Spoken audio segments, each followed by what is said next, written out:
Bonjour, on attaque aujourd'hui le 6e chapitre de Physiologie humaine et on va s'intéresser à l'audition. On va voir ensemble ce processus absolument fascinant qui permet de transformer une simple vibration dans l'air en quelque chose que notre cerveau peut comprendre, que ce soit de la musique, la parole ou n'importe quel son de notre environnement.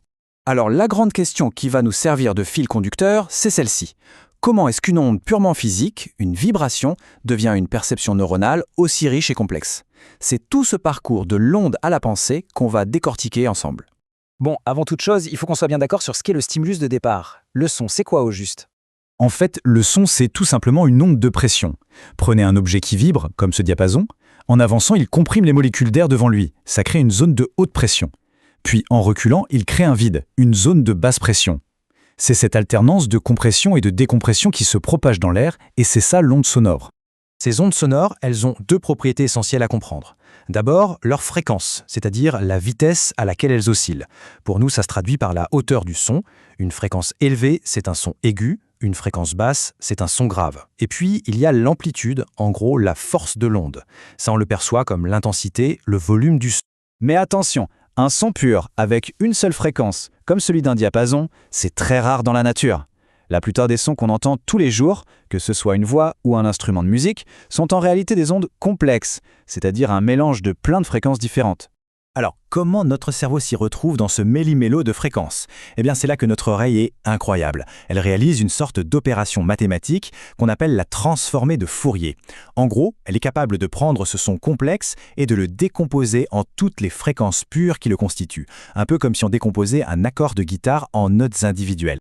Maintenant qu'on a compris ce qu'est le son, voyons comment la structure de l'oreille est parfaitement conçue pour le capter et, c'est crucial, pour l'amplifier. Du point de vue anatomique, c'est assez simple, on divise l'oreille en trois grandes parties qui vont agir l'une après l'autre. On a d'abord l'oreille externe qui va capter le son, ensuite l'oreille moyenne qui va l'amplifier, et enfin l'oreille interne qui va le traduire en un signal que le cerveau peut comprendre. Et pourquoi amplifier? Parce que l'énergie d'une onde sonore qui se déplace dans l'air est en fait très faible. Or, il faut la transmettre à l'oreille interne, qui, elle, est remplie de liquide. Et faire vibrer un liquide, ça demande beaucoup plus d'énergie. Il faut donc un puissant système d'amplification. C'est le rôle de l'oreille moyenne, et elle le fait de deux manières. D'abord, il y a une différence de surface. Toute l'énergie qui arrive sur la grande membrane du tympan est concentrée sur une surface bien plus petite, la fenêtre ovale. Et deuxièmement, il y a un effet de levier mécanique qui est assuré par la chaîne des trois plus petits os du corps humain, les osselets. On voit très bien ce système ici. La vibration du tympan fait bouger le premier osselet, le marteau, qui transmet le mouvement à l'enclume puis à l'étrier.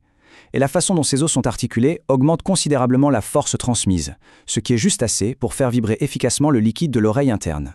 Bon, la vibration mécanique est maintenant amplifiée, elle pénètre dans l'oreille interne et c'est là que la cochlée va faire son travail d'analyse de fréquence. C'est assez extraordinaire.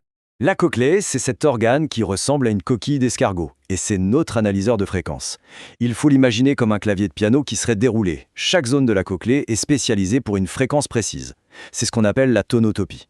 Les hautes fréquences, les sons aigus, font vibrer la base de la cochlée, près de l'entrée. Les basses fréquences, les sons graves, elles, vont se propager jusqu'au sommet, l'apex. Comment ça marche? À l'intérieur de la cochlée, il y a une membrane qu'on appelle la membrane basilaire. Quand l'onde de pression arrive, cette membrane se met à onduler. Mais, et c'est ça la clé, elle n'ondule pas partout pareil. Pour une fréquence donnée, un seul point de la membrane va entrer en résonance et vibrer au maximum. Et voilà, notre son complexe est décomposé en ces différentes fréquences.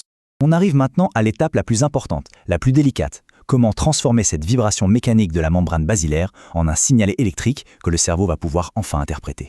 Cette conversion, qu'on appelle la transduction, elle se passe dans une petite structure posée sur la membrane basilaire, l'organe de Corti. C'est là que se trouvent les véritables capteurs de l'audition, les cellules ciliées. On les appelle comme ça parce qu'elles ont des petites touffes de cils microscopiques, les stéréocils, à leur sommet. Et là, le processus est une pure merveille de mécanique. La vibration de la membrane fait pencher les stéréocils. Ça tire sur de minuscules filaments qui relient les cils entre eux. Et en tirant, ça ouvre directement des canaux ioniques. Des ions entrent alors dans la cellule, et voilà, on a créé un signal électrique. Ce mécanisme est d'une précision folle. Quand les stéréocils s'inclinent dans une certaine direction, les canaux s'ouvrent, la cellule s'active, c'est la dépolarisation. S'ils s'inclinent dans la direction opposée, les canaux se ferment, la cellule se met au repos, c'est l'hyperpolarisation. C'est comme un interrupteur. Et là, il y a une particularité vraiment unique au système auditif. Normalement, dans nos neurones, la dépolarisation est due à une entrée d'ion sodium. Eh bien ici, non. C'est une entrée d'ion potassium qui active la cellule. Comment c'est possible? Parce que les stéréocyles baignent dans un liquide très spécial, l'endolymphe, qui est extraordinairement riche en potassium. C'est cette concentration qui force le potassium à entrer dans la cellule et à la dépolariser. Alors, si on résume ce voyage incroyable d'une onde sonore, on est donc parti d'une onde de pression dans l'air. Elle a été captée, puis transformée en vibration mécanique qui a été amplifiée. Cette vibration a ensuite été décomposée en fréquences par la cochlée, et finalement, le mouvement mécanique des cellules ciliées a été transformé en un signal électrique que le cerveau peut lire. C'est une magnifique cascade de transformation d'énergie. Mais l'histoire de l'oreille interne ne s'arrête pas là. Elle héberge un autre système sensoriel, qui est tout aussi essentiel et qui est responsable de notre équilibre. Ce sera justement l'objet de notre prochain chapitre, le système vestibulaire. Voilà pour l'audition.